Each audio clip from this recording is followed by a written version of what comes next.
8ஆம் வகுப்பு மாணவர்களுக்கு நம்ம போன வாரம் வந்து பாறை மற்றும் மண் நடத்தினோம். அதுக்கு முந்தின வாரம் ஐரோப்பியர்கள் வரை என்ன செஞ்சோம் நடத்தினோம். இந்த வாரம் என்ன செய்வோம், மாநில அரசு எவ்வாறு செயல்படுது குடிமைகளில் ஒரு பாடம் என்ன செய்வோம் பார்த்துருவோம். மாநில அரசு எவ்வாறு செயல்படுது. இப்போ நாம் வந்து எங்கே இருக்கோம், தமிழ்நாட்டில் இருக்கோம். தமிழ்நாடுங்கிறது நம்ம மாநிலம். இப்போ நம்ம தமிழ்நாடு எங்கே இருக்குது, நம்ம இந்தியா நாட்டுக்குள்ளே இருக்குது. அப்போ இந்தியா நமது நாடு இந்தியா, நமது மாநிலம் தமிழ்நாடு. அப்போ நம்ம இந்தியாவை ஆட்சி செய்கிறதுக்கு என்ன இருக்குது, 2 அரசாங்கங்கள் இருக்குது. நம்ம இந்தியா முழுமைக்கும் ஆள்றதுக்கு இந்திய அரசு, அதாவது மைய அரசு அல்லது ஒன்றிய அரசு என்ன இருக்குது. நம்ம தமிழ்நாடு நம்ம மாநிலத்தை மட்டும் ஆள்றதுக்கு ஒரு மாநில அரசு என்ன செய்யுது, செயல்படுது. அடுத்து இன்னொரு பிரிவு இருக்குது, உள்ளாட்சி அமைப்புகள் ஒன்று இருக்குது. அது என்ன செய்யுது, சிறு சிறு பகுதிகளையும் ஆட்சி செஞ்சு மக்களுக்கு எல்லா சேவைகளும் போகிற அளவுக்கு என்ன செஞ்சுக்கிறது, அது பாதுகாத்துக்கிறது. அந்த மாதிரி இருக்குது. இப்போ நாம் பார்க்க போகிறது மாநில அரசு எவ்வாறு செயல்படுகிறது. மாநில அரசு எவ்வாறு செயல்படுறது என்ன செய்யணும் இப்போ பார்க்க போகிறோம். இப்போ பாருங்களேன், அதாவது நான் ஏற்கனவே சொல்லிட்டேன், நம்மளை ஆள்றது 2 அரசாங்கம். இந்தியா முழுமைக்கு சேர்த்து மத்திய அரசு, அதாவது மாநில அரசு என்ன செய்யுது, நம்மளை ஆளுது. அது இந்தியா முழுக்கும் பொதுமையான சட்டங்கள் என்ன செய்யும், பிறப்பிக்கும். பொதுவான சட்டங்கள் கொண்டு வந்து மக்களுக்கு சேவைகள் என்ன செய்யும். அதே நேரத்தில் மொழிவாரி என்ன செய்யுது, மாநிலங்கள் பிரிக்கப்பட்டிருக்கு. அதன்படி நம்ம தமிழ்நாடு, தமிழ் மொழி பேசக்கூடிய மக்கள் இருக்கக்கூடிய தமிழ்நாட்டை மட்டும் ஆள்றதுக்கு ஒரு மாநில அரசு இருக்குது. அது தமிழக அரசு. அதை என்ன செய்வோம், சட்டமன்றம் அப்படின்னு சொல்லுவாங்க. இப்போ பாருங்களேன், அதாவது நமது நாட்டில் மத்திய அரசு மாநில அரசு என்ற 2 வகை அரசாங்கங்கள் நடைமுறையில் இருக்குது. நம்ம இந்தியாவை பொறுத்தளவுக்கு 28 மாநில அரசுகள், 7 யூனியன் பிரதேசங்கள் அப்படின்னு சொல்கிறோம். அது இப்போ கொஞ்சம் என்ன செய்ய கூட்டுறதுக்கு முயற்சி பண்ணுறாங்க. அது ஒரு பக்கம் இருக்கட்டும். அடுத்து இப்போ 28 மாநிலம் சொல்லல, ஒவ்வொரு மாநிலத்திலையும் அந்த மாநிலத்தை ஆட்சி செய்யறதுக்கு நிர்வாகம் ஒன்றுக்கு சட்டமன்றம் செயல்படுது. மற்றும் அந்த நிர்வாகம் சட்டமன்றம் சிறப்பாக செயல்படுதா, அதோட குறைகளை சுட்டி காட்டுறதுக்கு எது இருக்குது, நீதித்துறையும் இருக்குது. இந்த மாதிரி 3 விதமாக மாநில அரசு என்ன செய்யுது, 3 அமைப்புகளாக செயல்பட்டு சிறப்பாக செயல்படுறதுக்கு தேவையான வசதிகளை பண்ணுது. இப்போ மாநில நிர்வாகம் பார்ப்போம். மாநில நிர்வாகத்தை ஆள்றதுக்கு தலைவராக யார் இருக்குது, மாநில அரசின் தலைவராக ஆளுநர் யார், மாநில அரசின் தலைவராக யார் இருக்கார், மாநில ஆளுநர் இருப்பார். அந்த ஆளுநர் யார் நியமிக்கிறதுனா நம்ம இந்திய குடியரசுத் தலைவர். இந்தியா முழுமைக்கும் நம்ம இந்தியாவோட முதல் குடிமகன் சொல்லுவோம். இந்தியா அரசாங்கத்துக்கு தலைவர் யாருன்னா குடியரசுத் தலைவர். இந்திய அரசாங்கத்துக்கு தலைவர் யாருன்னா குடியரசுத் தலைவர். அந்த குடியரசுத் தலைவர் தான் என்ன செய்கிறாரு, மாநில அரசாங்கத்தோட ஆளுநர் என்ன செய்கிறாரு, நியமிக்கிறாரு. அடுத்ததில் பாருங்க, மாநில ஆளுநராக நியமிக்கப்படுவதற்கு யாரை மாநில ஆளுநராக நியமிக்கலாம். மாநில ஆளுநராக நியமிக்கப்படுவதற்கு ஒருவர் மாநில அரசின் தலைவராக, அதாவது அது மாநில அரசின் தலைவராக இருக்கணும். மாநில ஆளுநர் தலைவர் ஒரு என்னது, இந்திய குடிமகனாக இருக்கணும். ஒரு மாநிலத்துக்கு தலைவராக அல்லது ஆளுநராக நியமிக்கப்படணும்னா அவர் எப்படிப்பட்டவராக இருக்கணும், இந்திய குடிமகனாக, இந்திய குடியுரிமை பெற்றவராக இருக்கணும். 35 வயசுக்கு மேற்பட்டவராக என்ன செய்யணும், இருக்கணும். அப்படிப்பட்டவருக்கு நம்ம என்ன செய்ய முடியும், நம்ம ஆளுநராக நியமிக்க முடியும். அந்த ஆளுநருக்கு என்னென்ன அதிகாரம்னா, ஒரு மாநிலத்தின் பேரளவுக்கு நிர்வாகி. ஆனால் ஒரு மாநிலத்தில் அரசாங்கம் இருக்குது, முதலமைச்சர் அமைச்சர்கள் தலைமையில் மாநில அரசு என்ன செய்யுது, செயல்படுது. சட்ட பேரவை செயல்படுது. அவங்க தான் மாநிலத்தை ஆள்றது, எல்லா பொறுப்பும் பண்ணுறாங்க. ஆனால் அவங்க எல்லாத்துக்கும் அவங்க செய்யக்கூடிய செயல்களுக்கு ஒப்புதல் வழங்குறவர் யார், ஆளுநர். அதனால சொல்ற மாநிலத்துக்கு தலைவர் ஆளுநர். அவர் பெயரளவுக்கு என்ன செய்றாரு, தலைவராக இருக்காரு. மற்ற நிர்வாகம் ஆட்சி செய்து எல்லாமே யார், அவருக்கு கீழே கூடிய மாநில அரசாங்கம் தான். அதாவது முதலமைச்சர் இருக்கக்கூடிய கீழே இருக்கக்கூடிய அமைச்சர்கள், இவங்க தான் என்ன செய்றாங்க, மாநிலத்தை ஆள்றாங்க. அதை கொஞ்சம் என்ன செஞ்சுக்கோங்க, பார்த்துங்க. அடுத்து ஆளுநர் எப்படி இருக்காரு, ஆளுநர்னா மாநில ஆளுநர் குடியரசுத் தலைவரை போன்று மாநிலத்தில் பேரளவுக்கு என்ன செய்றாரு, நிர்வாக தலைவராக இருக்காரு. இருந்தாலும் இப்போ மாநில அரசாங்கம் இருக்குல்ல, முதலமைச்சர் அமைச்சர்கள் ஆட்சி செய்கிறாங்கள, அவங்க ஏதாவது ஒரு தீர்மானம் அல்லது ஒரு சட்டத்தை இயற்றினாங்கன்னா அந்த சட்டத்துக்கு ஒப்புதல் கொடுக்குறது யார், ஆளுநர் தான் என்ன செய்யணும், ஒப்புதல் கொடுக்கணும். அப்போ அரசாங்கம், மாநில அரசு, முதலமைச்சர் தலைவர் மாநில அரசு செயல்படும். இவங்க கொண்டு வரக்கூடிய பெரிய திட்டங்கள் அல்லது சட்டங்களுக்கு ஒப்புதல் வழங்குறது யார்? ஆளுநர். அடுத்து அவருக்கு கீழே முதலமைச்சர். முதலமைச்சர் யாருன்னா, இப்போ நம்ம நாட்டில் அல்லது மாநிலத்தில் இந்தியா முழுமைக்கும் அல்லது ஒவ்வொரு மாநிலத்துக்கும் 5 ஆண்டுகளுக்கு ஒருக்கா என்ன செய்யும்? தேர்தல் நடக்கும். தேர்தல் அரசியல் கட்சிகள் என்ன செய்யும்? போட்டி போடும். எந்த அரசியல் கட்சி அதிக இடங்களை வெற்றி வருதோ, இப்போ பாதி இடங்கள், இப்போ தமிழ்நாட்டில்னா மொத்தம் 234 தொகுதி இருக்குது. அந்த 234 தொகுதியில் 118 தொகுதிக்கு மேலே எந்த கட்சி ஜெயிக்குதோ அந்த கட்சியை சேர்ந்தவர் என்ன செய்வாங்க? ஆட்சி செய்வாங்க. அந்த கட்சியை சேர்ந்த தலைவர் முதலமைச்சராக வருவார். அவருக்கு என்ன செய்வாங்க? அமைச்சர்கள் இருப்பாங்க. அவங்க தான் என்ன செய்வாங்க? நாட்டோட மாநிலத்தோட நிர்வாகத்தை என்ன செய்வாங்க? பார்த்துக்குவாங்க. மாநிலத்தில் மக்களுக்கு என்ன நல்லது செய்யணும் சரி, என்ன திட்டங்கள் கொண்டு வரணும் சரி, அவங்க என்ன செய்வாங்க? சட்டசபையில் தீர்மானம் பண்ணி பேசி என்ன செய்வாங்க? முடிவு பண்ணி சட்டத்தை கொண்டு வருவாங்க. சட்டத்துக்கு ஒப்புதல் வாங்கிட்டு கடைசியில் யார்கிட்ட ஒப்புதல் வாங்குவாங்க? ஆளுநர். ஆளுநர் ஒப்புதல் வழங்கினாத்தே அந்த சட்டம் என்ன செய்யும்? செல்லும். அதை என்ன செஞ்சுக்கோங்க? பார்த்துக்குங்க. அதாவது மாநில முதலமைச்சர் அமைச்சரவை உருவாக்குவதில் முக்கிய பங்கு வகிக்கிற யார்? ஆளுநர். அதை கொஞ்சம் செய்யும்.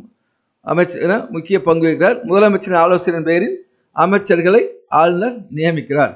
அப்போ இதில் முக்கியமான ஆள் யார்? முதலமைச்சர் தான். நம்ம ஏற்கனவே சொல்லிட்டோம், ஆளுநர் பெயரளவில் என்ன செய்கிறாரு? தலைவராக இருக்கிறாரு. மற்ற எல்லாமே செயல்படுத்துறது முதலமைச்சர். முதலமைச்சர் கீழே கூடியது மற்ற அமைச்சர் என்ன செய்கிறாங்க? செயல்படுத்துறாங்க. அடுத்து சட்டமன்றம். சட்டமன்றம்னா மாநில அரசு சொல்கிறோம் பார்த்தீங்களா? மாநிலத்தை ஆளக்கூடிய அரசு என்னது? சட்டமன்றம் மூலமாக என்ன செய்யுது? செயல்படுது. சட்டமன்றத்தை சில மாநிலங்களில் ஒரு இந்தியாவை பொறுத்தவரை ஒரு 6 மாநிலத்தில் என்ன செய்யுது? சட்டமன்றத்தில் 2 பிரிவு இருக்குது, மேலவை கீழவை. நம்ம தமிழ்நாட்டில் என்ன செஞ்சது? மேலவை கீழவை இருந்தது. 1982 வாக்கில் அப்போ என்னது? நம்ம தமிழகத்து முதலமைச்சர் யார்? டாக்டர் MC ராமச்சந்திரன் இருந்தார். எம்ஜிஆர் சொல்லுங்களா, அவர் இருந்தார். அவர் காலத்தில் அந்த மேலவையை என்ன செஞ்சிட்டாங்க? கலைச்சிட்டு இப்போ சட்ட பேரவை மட்டும்தான் நம்ம தமிழ்நாட்டில் என்ன செய்யுது? இருக்குது. சில மாநிலங்களில் மட்டும் சட்ட மேலவையும் இருக்குது, சட்ட பேரவைங்கிற கீழவையும் என்ன செய்யுது? இருக்குது. இப்போ அந்த சட்டமன்றம் அப்படிங்கிற முறையில் நம்ம தமிழ்நாட்டு பொதுவுக்கு சட்டப்பேரவை அதாவது கீழவை மட்டும் செயல்படுது. இப்போ நம்ம தமிழ்நாட்டை பொறுத்தளவுக்கு யார் முதலமைச்சராக? திராவிட முன்னேற்ற கழக கட்சியை சேர்ந்தவங்க என்ன செய்கிறாங்க? இது முதல்வர் ஸ்டாலின் முதலமைச்சராக இருக்கார். அவருக்கு மற்ற அமைச்சர் இருக்காங்க. இவங்க நம்ம தமிழ்நாட்டு மக்களுக்கு என்னென்ன செய்யணுமோ, என்னென்ன சேவைகள் செய்யணுமோ அவங்க என்ன செய்வாங்க? சட்டமன்றம் மூலமாக என்ன செய்வாங்க? சட்டமன்றத்தை கூட்டி ஒரு தீர்மானத்தை கொண்டு அது மக்களுக்கு நல்லது செய்யணும். எல்லாம் சேர்ந்து விவாதிப்பாங்க. விவாதித்து கடைசியில் என்ன செய்வாங்க? முடிவு செஞ்சு அதை என்ன தீர்மானம் நிறைவேற்றுவாங்க. நிறைவேற்றின தீர்மானத்தை யார்கிட்ட கொண்டு போவாங்க? ஆளுநர்கிட்ட கொண்டு போவாங்க. அவர் ஒப்புதல் வழங்க என்ன செய்யுது? மக்களுக்கு செயல்படுத்தப்படும். அந்த மாதிரி மாநில அரசு செயல்படுது. அதை என்ன செஞ்சுக்குங்க? பார்த்துக்குங்க. இந்தியாவில் தற்போது எத்தனை? 6 மாநிலங்கள் மட்டும் என்ன செய்யுது? சட்ட மேலவை நடைமுறையில் உள்ளது. அது எதுனா பீகார், உத்தரப்பிரதேசம், மகாராஷ்டிரம், கர்நாடகம், ஆந்திர பிரதேசம் மற்றும் தெலுங்கானா. இந்த மாநிலங்களில் மட்டும் இப்போ என்ன இருக்குது? சட்ட மேலவை இருக்குது. மற்ற நம்ம தமிழ்நாடு போன்ற மற்ற மாநிலம் என்ன கிடையாது? சட்ட மேலவை கிடையாது. இதில் பாருங்க, அதாவது நம்ம சட்டமன்றத்தில் நம்ம எம்எல்ஏ சொல்கிறோம் பார்த்தீங்களா? எம்எல்ஏ நம்ம ஓட்டு போட்டு தேர்ந்தெடுக்கிறோம். யாரை தேர்ந்தெடுக்கிறோம்? எம்எல்ஏக்களை தேர்ந்தெடுக்கிறோம். அந்த எம்எல்ஏக்களை ஒன்று சேர்ந்து தங்கள் கட்சியோட ஜெயிச்ச நிறையா எம்எல்ஏக்களை ஜெயிச்ச கட்சியோட தலைவர் என்ன செய்கிறாரு? முதலமைச்சராக வர்றாரு. இப்போ எம்எல்ஏ நிற்கணும்னா அவர் குறைஞ்ச எத்தனை வயசு இருக்கணும்? 25 வயசுக்கு மேலே என்ன செய்யணும்? இருக்கணும். அந்த சில விதிகள் என்ன செய்யுது? இருக்குது. அதை நீங்கள் என்ன செய்யுது? புஸ்தகம் லைட்டாக வாசித்து பாருங்கள். மக்கள் நம்ம இப்போ அரசாங்க எம்எல்ஏக்களை எம்பிக்களை நம்ம தமிழ்நாடு மாநிலங்களுக்கு நாம் தேர்ந்தெடுக்கிற பிரதிநிதிகள் எம்எல்ஏக்கள் சொல்லுவோம். இந்திய அளவுக்கு நடக்கிற பொது தேர்தலுக்கு நாம் ஓட்டு போட்டு தேர்ந்தெடுக்கிற பிரதிநிதிகள் MP மெம்பர் ஆஃப் பார்லிமெண்ட் அப்படின்னு சொல்லுவோம். இப்போ அந்த எம்எல்ஏக்கள் எம்பிக்கள் நாம் என்ன செய்யறோம்? ஓட்டு போட்டு யார் ஓட்டு போடலாம்? 18 வயது நிரம்பிய அனைவரும் சட்டமன்ற தேர்தல் என்ன செய்யலாம்? வாக்களிக்கலாம். 18 வயது நிரம்பிய அனைவரும் ஓட்டு போட்டு நமக்கு பிடித்த ஒரு நல்ல பிரதிநிதிகள் நாம் என்ன செய்ய முடியும்? தேர்ந்தெடுக்க முடியும். என்ன செஞ்சுங்க? அதை பார்த்துங்க.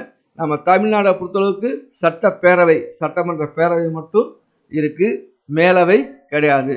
அதோட மாநில அரசாங்கத்தோட செயல்பாடுகளை மத்திய அரசாங்கம் என்ன செஞ்சிருக்கோம், கண்காணிச்சுக்கிட்டே இருக்கும். அதே நேரத்தில் நீதிமன்றம் ஒன்று இருக்கு. நம்ம மாநில அரசோட சட்ட திட்டங்களை, மைய அரசோட சட்ட திட்டங்களை கண்காணிக்கிறதுக்கு யார் இருக்குது, நீதிமன்றம்னு ஒன்று இருக்கு. நீதிமன்றம் இந்தியாவில் பிறந்த ஒவ்வொரு குடிமகனுக்கும் என்ன செய்யுது, அவனுடைய உரிமைகளை பாதுகாக்கிறதுக்கு அரணா என்ன செய்யுது, விளங்குது. அதாவது நம்முடைய உரிமைகளை பாதுகாக்கிறதுக்கு நம்ம எங்கே போகலாம், நீதிமன்றத்துக்கு போகலாம். நம்ம பக்கம் நியாயம் இருந்ததுன்னா நீதிமன்றம் என்ன செய்யும், நம்ம பக்கத்து நியாயத்தை மீட்டு கொடுக்கும். அந்த அளவுக்கு நீதிமன்றம் என்ன செய்யுது, செயல்படுது. நீதிமன்றம் இந்த சட்டமன்றம், மேலவை, கீழவை, இந்த அமைச்சர்கள் இவங்களுடைய செயல்பாடுகளை கண்காணிக்கிற பொறுப்பை யார் செய்கிறது, நீதிமன்றம் செயல்படுது. நீதிமன்றங்கள் ஒரு தனி அமைப்பு. நீதிமன்றத்தை யார் என்ன செய்ய முடியாது, கட்டுப்படுத்த முடியாது. ஒரு அரசனே தப்பு செஞ்சாலும் அதை கண்டிக்கக்கூடிய அதிகாரம் யாருக்கு இருக்கு, நீதிமன்றத்துக்கு இருக்கு. அதை என்ன செஞ்சுங்க, இந்த ஒரு சட்டமன்றத்தில் ஒரு சட்டம் இயற்றணும் அப்படின்னா என்னென்ன செய்யணும், முதல்ல மசோதாவை அறிமுகப்படுத்தணும். அதில் எதிர்கட்சி எம்எல்ஏக்கள், ஆளுங்கட்சி எம்எல்ஏ எல்லாம் சேர்ந்து என்ன செய்வாங்க, அந்த மசோதா சம்பந்தமாக கருத்து பரிமாறுவாங்க. வேறு ஏதாவது திருத்தங்கள் தான் அந்த மசோதா திருத்தம் செய்வாங்க. கடைசியில் அதில் பாதிக்கு மேல் அந்த சட்டமன்றத்தில் சட்டப்பேரவையில் இருக்கக்கூடிய உறுப்பினரில் பாதிக்கு மேல் அந்த மசோதாவுக்கு ஆதரவு தெரிவித்தா அதை என்ன செய்வாங்க, சட்டமாக இயற்றி ஆளுநரின் ஒப்புதலோட அது என்ன செஞ்சிடும், சட்டமாக மாறிடும். இந்த மாதிரி சட்டமன்றத்தில் என்ன செய்யுது, சட்டங்கள் இயற்றப்படுது. அடுத்த சட்டங்கள் இதை பார்த்து உயர் நீதி, அதாவது மாநிலத்தின் நீதித்துறையை பாருங்க. நீதித்துறை ரொம்ப முக்கியமானது. மாநில அரசு தப்பு செஞ்சாலும் சரி, சாதாரண மனுஷன் தப்பு செஞ்சாலும் சரி, அதை சரி செய்யக்கூடிய அதிகாரம் யாருக்கு இருக்கு, நீதிமன்றத்துக்கு இருக்கு. நீதிமன்றங்கிறது, நீதிமன்றத்தை யாரும் என்ன செய்ய முடியாது, கட்டுப்படுத்த முடியாது. நீதிமன்றங்கள் தனி அமைப்பு. மாநில அரசாங்கமே இருந்தது, மத்திய அரசாங்கமாக இருந்தாலும் சரி, தப்பு செஞ்சால் அதை கண்டிக்கக்கூடிய திறமை உரிமை யாருக்கு இருக்கு, நீதிமன்றத்துக்கு இருக்கு. ஆனால் இப்போ சமீப காலம் அது கொஞ்சம் மாறிடுச்சு. ஆட்சியாளர்கள் நீதிமன்றத்தை என்ன செய்யறாங்க, தவறாக பயன்படுத்துகிறாங்க. இது என்ன செய்யுங்க, லைட்டாக வாசித்து பாருங்க. பார்த்து இந்த பாடத்தை முழுமையாக இப்போ நான் ஓரலாக உங்களுக்கு முக்கியமான கருத்து மட்டும் என்ன செஞ்சுருக்கேன், சொல்லியிருக்கேன். நீங்கள் என்ன செய்யணும், இந்த பாடத்தை முழுமையாக வாசித்தா நான் சொல்லாத கருத்துக்களும் உள்ளே இருக்கும். அப்படி பார்த்தாதான் என்ன செய்யணும், நம்ம பாடத்தை புரிஞ்சு பார்க்குற மாதிரி ஆகும். யாரும் மனப்பாடம் பண்ண வேணாம், என்ன செய்யுங்க, புரிஞ்சு மட்டும் வாசிங்க. நல்லா புரிஞ்சு வாசிங்க. அதை என்ன செய்ய, வாசித்து முடிச்சுட்டு நான் ஏற்கனவே உங்களுக்கு என்ன செஞ்சுருக்கேன், கைடு போட்டிருக்கேன். எல்லா பாடத்தையும் சேர்த்து மொத்தமாக கைடு வழிகாட்டி நோட்ஸ் போட்டிருக்கேன். அதை பார்த்து என்ன செய்யுங்க, முதல்ல புஸ்தகத்தில் குறித்து வச்சுக்கோங்க. புஸ்தகத்தில் விடைகளை 1 மார்க்கு 2 மார்க் எல்லாத்தையும் விடைகளை குறித்து வச்சுட்டு அடுத்து என்ன செய்யுங்க, எல்லாத்தையும் நோட் எழுதுங்க. நோட்டில் எழுதி வைங்க. நான் கேட்கும்போது என்ன சொன்னீங்க, கொண்டு வந்தால் போதும். வேறு எதுவும் வாட்ஸ்அப்பில் போட வேணாம். சரியா?